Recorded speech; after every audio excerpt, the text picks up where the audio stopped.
सभी को जय मसीह की प्रभु आप सभी को बहुत आशीष दे। क्या आपको पता है कि जीवित बलिदान किसे कहते हैं? अगर आप जीवित बलिदान प्रभु को चढ़ाओगे ना तो देखना प्रभु बहुत खुश होगा। ये जीवित बलिदान किसे कहते हैं, ये प्रश्न है। अगर हम नए नियम में देखें, अगर पुराने नियम में देखें, पुराने नियम में लिखा है कि परमेश्वर सिद्ध प्रेम से प्रसन्न होता है, और लिखा है वो बलिदानों से उतना प्रसन्न नहीं होता जितना कि अपनी बात के मारे जाने से होता है। और उसकी बात यह है कि हम एक दूसरे से प्रेम करें, है ना। और जीवित बलिदान किसे कहते हैं? जो उसके ग्रहणियों के, लिखा है परमेश्वर को जीवित, पवित्र और उसको भावता हुआ बलिदान चढ़ाओ, लिखा है ना नए नियम में। और हम आगे पढ़ते हैं, नए नियम के आगे की तरफ जाते हैं तो यह भी लिखा है कि जो चुप रहकर दुख को सहता है वही परमेश्वर को भाता है।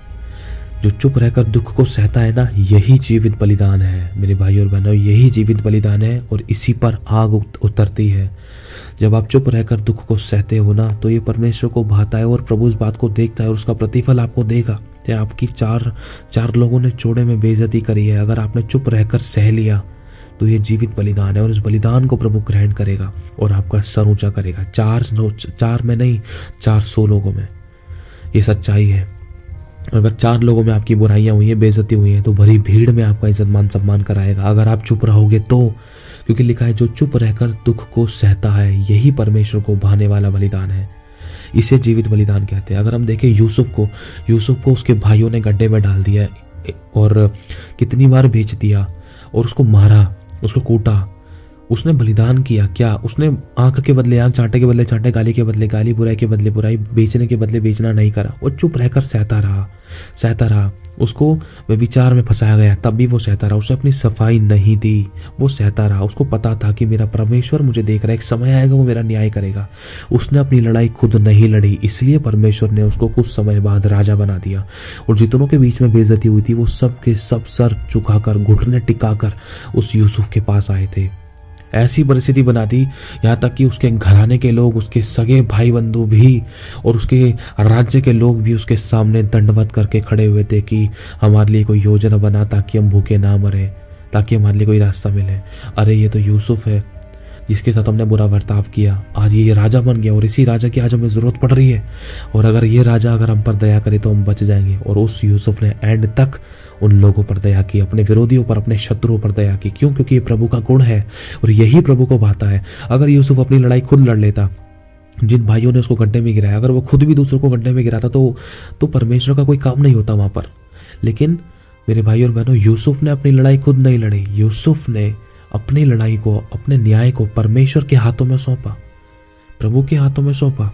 प्रभु की इच्छा के अनुसार वो चलता गया। उसने धीरज धरा, चुप रहकर सहता रहा।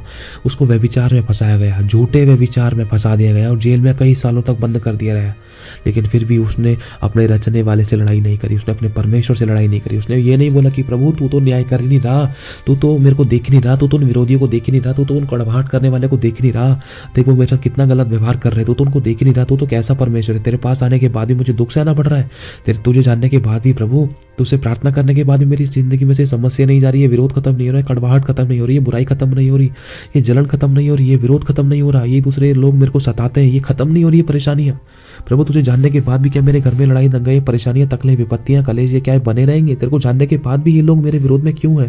प्रभु तेरे को जानने के बाद भी, प्रभु मैं तुझे जानती हूँ, मैं तुझे जान चुका हूँ, फिर भी मेरी जिंदगी में इतनी सारी समस्याएं, कलेश या विरोध क्यों है? इतनी कड़वाहटें क्यों है लोगों की जिंदगियों में? ये मेरे इतने विरोधी क्यों खड़े हैं? क्यों कोई मुझे नहीं समझता? क्यों कोई मुझे लूटता है? क्यों कोई मुझे दूध में से मक्खी के समान निकाल कर फेंक देता है? क्यों मुझे सताते हैं? तो प्रभु कहता है कि मेरी बेटी मैं तुझे तैयार कर रहा हूँ।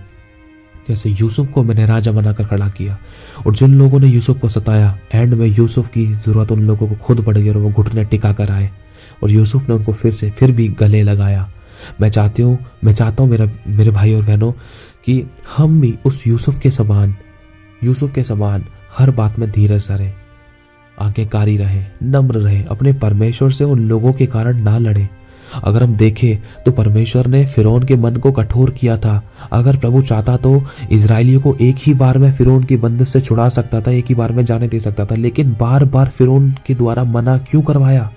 इसीलिए करवाया कि अगर वो फिरौन अगर वो फिरौन एक ही बार में सबको जाने देता ना, तो इजरायली सोचते अरे ये तो परमेश्वर का काम थोड़ी ना है, अरे ये तो ऐसे ही हो गया, ये तो मूसा ने बोल दिया बस ऐसे ही हो गया। अगर हमारे द्वारा कोई बड़े बुजुर्ग को भेजा जाता फिरौन के पास तो ये तो वैसे भी हो जाता, वैसे भी फिरौन हमें छोड़ देता, हमने भेजा ही नहीं है, ये हमारी गलती थी। अरे परमेश्वर ने थोड़ी ना हमें छुड़ाया है। इसलिए मेरे भाई और बहनों, परमेश्वर ने इस योजना को प्रकट किया कि फिरौन का मन कठोर हो, ताकि लोग जाने कि फिरौन ने अपनी एड़ी चोटी का जोर लगाया, लेकिन फिर भी इजरायलियों को रोक नहीं सका। क्यों? क्योंकि इजरायलियों को छुड़ाने वाला परमेश्वर था और बड़े बड़े चमत्कार दिखाए। फिरौन का मन इसलिए कठोर किया कि बड़े बड़े चमत्कार लोग देख सके कि हाँ, तुम्हें छुड़ाने वाला सर्वशक्तिमान परमेश्वर है, समुद्र को दो भाग करने वाला। अगर तुम अपनी शक्ति से छूटने की कोशिश करते तो कभी नहीं छूट पाते, वरन और कई सालों तक, कई 400, 500, 800, हजारों सालों तक तुम गुलाम रहते, अपनी समझ का सहारा रहते।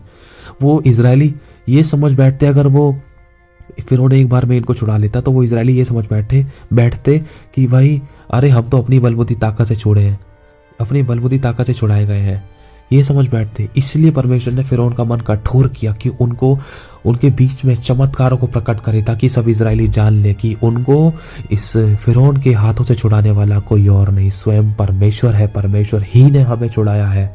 हम अपने आप से नहीं छूट सकते थे, छूट सकते तो हम कब के छूट चुके होते, आज हम आज़ाद होते, लेकिन हमें परमेश्वर ने छुड़ाया है। वो इस बात को जान ले। इसलिए मेरे भाई और बहनों, आपकी ज़िंदगी में अगर कोई ऐसा व्यक्ति है जो आपके विरोध में है, आपके प्रति कड़वाहट रखता है, विरोध रखता है, बुराइयां रखता है, या चुगलियां करता है, दोष लगाता है, बुराइयां करता है, डिटाई दिखाता है, या नामाफी की बातें रखता है, तो ध्यान रखना, उसको परमेश्वर ने आपकी ज़िंदगी में इसलिए रखा है कि आपके द्वारा बड़े बड़े चमत्कार करें और उन लोगों को आपकी ज़रूरत पड़े। और बिल्कुल ऐसा ही यूसुफ के साथ हुआ था। यूसुफ के भाई लोगों को खुद ज़रूरत पड़ गई यूसुफ की। यूसुफ के भाई लोगों को भूख लगी, अकाल पड़ गया उनके देशों में, उनके जगहों पे, उनके शहरों में, और वो खाने के लिए ढूंढते मारे मारे फिरे। और उनको पता चला कि राजाओं के पास सारा बंदोबस्त रहता है, तो मैं राजा के पास चलता हूँ। तो देखा तो यूसुफ को तो राजा बना दिया। अरे ये तो हमारा भाई, इसको हमने गड्ढे में डाला था, अरे चलो उसके पास घुटने टेक कर इसे माफ़ी मांगो। तो मेरे भाई और बहनों, यूसुफ के पास उसके भाई लोग, जिन्होंने उसको गड्ढे में डाल दिया था, जिन्होंने बेच दिया था, सोचो भाई को बेच दिया था। आज ये छोटी बात नहीं है, बहुत बड़ी बात है। अरे हमको तो, हमारे साथ तो किसी ने ऐसा व्यवहार किया भी नहीं, लेकिन फिर भी हम एक दूसरे के प्रति विरोध रखते हैं। लेकिन प्रभु चाहता है विरोध मत रख, यही जीवित बलिदान है। जब तू चुप रहकर दुख को सहता है ना, तो ये परमेश्वर को भाता है, और परमेश्वर तेरी जिंदगी में तब काम करने पाता है जब तू चुप रहता है। लेकिन अगर तू अपने गाली के बदले गाली, लड़ाई के बदले लड़ाई, चांटे के बदले चांटा, विरोध के बदले विरोध, चुगली के बदले चुगली कर लेगा, तो परमेश्वर तेरी जिंदगी में काम नहीं कर पाएगा, और तू वैसा का वैसा ही रहेगा, तू वैसे की वैसी ही रहेगी, तुम्हारी परिस्थितियां वैसी रहेगी। चाहे तुम कितने भी दान 10 हिस्से दे लो, कितने भी आराधना प्रार्थना कर लो, लेकिन तुम्हारे चाल चलन नहीं बदला है ना, तो कुछ नहीं बदल सकता।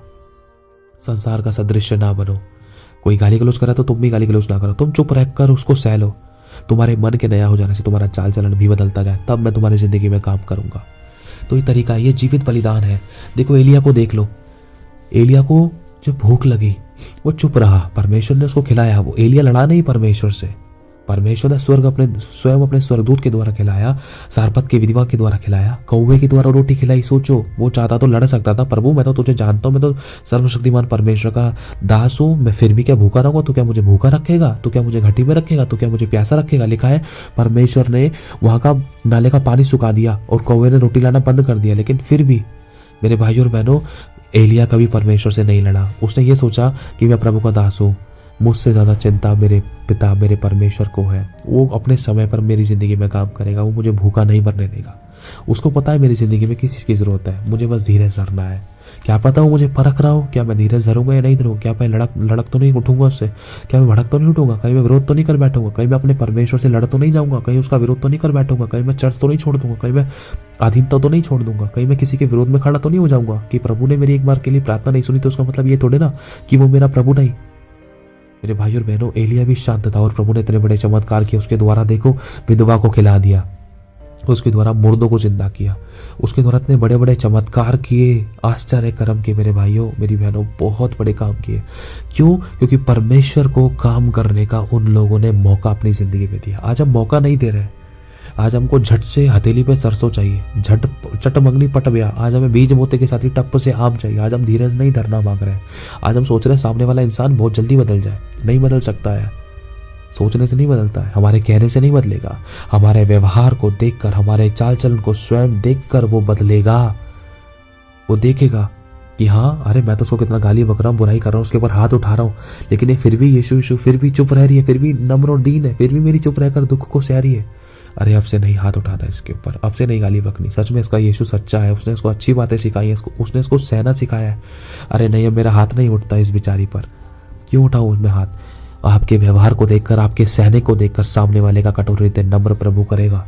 ये सच्चाई है। पतियों के मनों को परमेश्वर बदलेगा, भाइयों के बहनों के मनों को परमेश्वर बदलेगा। कब? जब आप अपने हिस्से का काम करोगे, जब आप चुप रहकर दुख को सहोगे। यही जीवित बलिदान है और यही परमेश्वर को भाता है, और इसी बलिदान के ऊपर परमेश्वर आग उतारता है। आग क्या है? छुटकारा है। आग क्या है? परमेश्वर का उत्तर है। आग क्या है? दुष्टों का नाश है, दुष्ट आत्माओं का नाश है, बदरूहों का नाश है, गड़बड़ियों को, बीमारियों को, परेशानियों को नाश करती है वो आग जो परमेश्वर की ओर से आती है। और वो आग परमेश्वर का उत्तर है जो आपने प्रार्थना की है, जो आपने चुप रहकर दुख को सहा। आपको लग रहा है कोई नहीं देख रहा है, लेकिन प्रभु देख रहा है, प्रभु सुन रहा है, प्रभु जान रहा है, प्रभु समझ रहा है। यही जीवित बलिदान है। आप यीशु को देख लो, आप पौलुस और सिलास को देख लो। उन्होंने जीवित बलिदान चढ़ाया, सही होने के बाद भी उनको सताया गया, उनको दुख दिया गया, उनको कोड़े मारे गए, लेकिन फिर भी उन्होंने माफ़ किया। उनके माफ़ करने के द्वारा लोगों ने उद्धार पाए, चमत्कार, उनके अंदर सामर्थ आई। उनके माफ़ करने के द्वारा बड़े बड़े चमत्कार हुए, वो आगे बढ़ते गए, वो प्रभु के प्रिय बनते गए और वो तीसरे स्वर्ग तक उठा लिए गए। मेरे भाई और बहनों, उनके द्वारा चेले तैयार हुए, कलीसियां स्थापित हुई, बड़े बड़े चमत्कार हुए। जो नामुमकिन था वो मुमकिन करके दिखाया प्रभु ने उन लोगों के द्वारा। क्यों? क्योंकि उन्होंने चुप रहकर दुख को सहा। उनके मुंह पे थूका गया। अगर आज आपके और मेरे मुंह पे कोई थूके ना, हमसे सहन नहीं होता, हमसे बर्दाश्त नहीं हो सकता। लेकिन सोचो, सही होने के बाद भी उनके मुंह पर थूका गया, उनके वस्त्र फाड़े गए, उनको नंगा कर दिया गया, उनको मार दिया गया। क्या उससे बढ़कर सताव सह रहे हो? नहीं, हमारा सताव तो कुछ नहीं, हमारी परीक्षा तो कुछ नहीं। हम तो छोटी सी बात में ही भड़क उठते हैं और प्रभु से लड़ बैठते हैं, कोर्ट केस तलाक कर देते हैं, घरों को छोड़ के चले जाते हैं, भवनों को छोड़ देते हैं। ये क्या सताव है? जब बढ़ने को होते तो सताव आता है। अगर उस चीज़ को चुप रहकर सहते हैं ना, तो परमेश्वर हमें बढ़ाता है। बस 99 तक हम भरोसा रख लेते, लेकिन जैसे 100 पर पहुंचने वाले होते हैं ना, इतने में ही हम झुंझला जाते हैं, कुड़कुड़ा जाते हैं, बड़बड़ा जाते हैं। इसलिए शुरू से, पहली से गिनती शुरू करनी पड़ती है। इसलिए एक क्लास को दोबारा पढ़ना पड़ता है, बार बार परीक्षा में फेल होते हैं। मेरे भाई और बहनों, आज प्रभु चाहता है हम जीवित बलिदान परमेश्वर को चढ़ाएं। जो चुप रहकर दुख को सहता है वही परमेश्वर को भाता है, वही भावता हुआ बलिदान परमेश्वर के ग्रहण योग्य है। यिर्मयाह को देख लो, एलिया को देख लो, एलीशा को देख लो, और यीशु के चेलों को देख लो, और भी कई परमेश्वर के दासों को देख लो, अब्राहम को देख लो, दाऊद को देख लो, सुलेमान को देख लो। उन्होंने बलिदान चढ़ाए, अपने आप को भी उनके आगे समर्पित किया। और अब्राहम को देख लो, अब्राहम का मन अपने बेटे की तरफ इतना लग गया था। सोचो, अपने बेटे तक को भी परमेश्वर की आज्ञा के अनुसार उसको चढ़ाने के लिए आ गया, लेकिन परमेश्वर ने उसको बस टेस्ट करना चाहा। हकीकत में उसके बेटे की जान नहीं ली, प्रभु बस चेक कर रहा था कि कहीं तुम मुझसे लड़ तो नहीं बैठेगा अब्राहम, कि परमेश्वर तूने जिस बेटे को दिया तो उसी को मेरे से मांग रहा। नहीं, मैं तुझे छोड़ दूंगा, नहीं मैं नहीं चढ़ा रहा बलिदान। प्रभु टेस्ट करना चाह रहा था उसके मन में क्या है। लेकिन अब्राहम बिल्कुल भी परमेश्वर से नहीं लड़ा, बिल्कुल भी परमेश्वर के विरोध में नहीं गया, वरन चुप रहकर दुख को सहा। उसने ये सोचा, अरे जिस परमेश्वर ने मुझे बेटा दिया है वो तो और बेटे संतान देने की सामर्थ्य रखता है। अगर उसने मेरे से एक मांगा भी है तो मैं उसके लिए क्यों ना करूँ। दिया भी तो उसी नहीं है मेरे पास। मैं तो निर्वंश था, लेकिन अभी जो मेरे को वंश मिला है वो तो परमेश्वर ही की ओर से मिला है ना। तो मैं क्यों ना लूँ, क्यों ना सुनूं उसकी बात, क्यों ना उसको बलिदान करके चढ़ाऊं। जैसे ही वो चढ़ाने को हुआ, इतने में परमेश्वर ने उससे मना कर दिया, नहीं अब्राहम रहने दे, मैंने तेरे मन को जांच लिया, तो अपने बेटे को बलि मत कर, मैं तुझसे प्रेम करता हूँ। मैंने तो बस तुझे परखना चाहा, क्या तू इस परीक्षा के समय कहीं तू झुंझलाएगा तो नहीं, कहीं तू मुझे छोड़कर तो नहीं चला जाएगा, कहीं तू अपने बेटे में लिप्त तो नहीं हो जाएगा, कहीं तू मेरा विरोध तो नहीं करेगा, कहीं तू मुझसे लड़ेगा तो नहीं। यही जीवित बलिदान है। अब्राहम, तू चुप और नम्र रहा, तू रोया तो, लेकिन तू मुझसे लड़ा नहीं। तू अकेला पड़ गया, लेकिन तू मुझसे लड़ा नहीं। तू घटी में रहा, तू दुख में रहा, तू समस्या में रहा, तू कलेशों में रहा, तेरा कलेजा फटने को हुआ, लेकिन फिर भी तू मुझसे बैर नहीं किया, तूने मुझसे लड़ाई नहीं की, तूने मेरा विरोध नहीं किया। तू चुप रहा कि हाँ, मेरा परमेश्वर मार्ग निकालेगा। और देख, आज तेरे लिए मार्ग निकाल दिया। जा, तेरा वंश पृथ्वी के बालू के किनकों के समान होगा, अनगिनत तारों के समान होगा। और ये बात परमेश्वर ने अब्राहम से कही और ये आशीष मिली। इसलिए मेरे भाई और बहनों, जब हम चुप रहकर दुख को सहते हैं तो ये परमेश्वर को भाता है। इसे जीवित बलिदान कहते हैं। अगर आपकी जिंदगी में कोई ऐसी परीक्षा है कि आपको दूध में से मक्खी के समान निकाल कर फेंक दिया, तो ध्यान रखना, प्रभु आपको टेस्ट कर रहा है। और यही समय है कि आप चुप रहकर उन बातों को सहो, क्योंकि एक समय आएगा कि प्रभु आपको सर ऊंचा करेगा। बस आप प्रभु को काम करने दे। और एक बात का है, प्रभु तेरे वचन के अनुसार, तेरी इच्छा के अनुसार मेरी जिंदगी में हो। जो तू मुझे सिखाना चाहता है, इन बातों के द्वारा मुझे सिखा। मैं अपने आप को तेरे अधीन और तेरे आगे नम्र करता हूँ। आमीन। तब आप प्रभु की महिमा को देखोगे। आमीन।